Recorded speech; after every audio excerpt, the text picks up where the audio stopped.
Before Fort Clinch rose along the easternmost tip of the Florida peninsula, it was home to pirates. It was not until 1845 that the U.S. government bought the land where Fort Clinch now stands.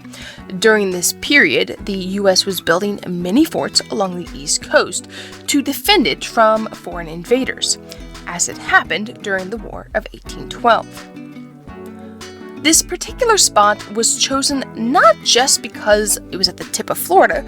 Florida would not even be a state for another 3 years, but rather because of its ability to protect the entrance to the Cumberland Sound and the St. Mary's River, which was a source of inland shipping. Construction began on the fort in 1847, built mostly by civilians and the U.S. Army Corps of Engineers. But construction went slowly, and 13 years later, in 1860, just 2 of the bastions were in place, and only a third of the outer brick wall had been completed. No cannons were in place. When the secession of the southern states took place, Fort Clinch by default came under Confederate control. But their control was to be brief.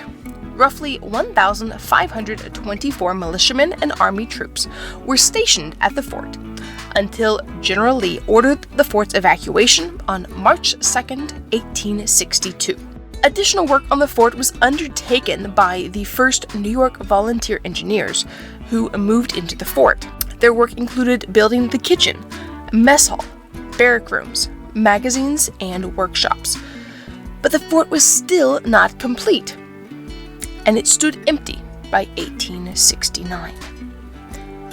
The fort was reactivated for service during the Spanish-American War, when the fort was repaired and a gun mount was built, but the gun was never actually mounted.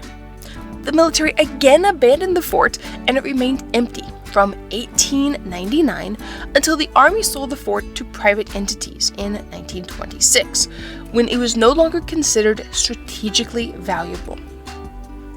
The state of Florida, recognizing the fort's historical significance, made Fort Clinch one of the state's first state parks in 1935.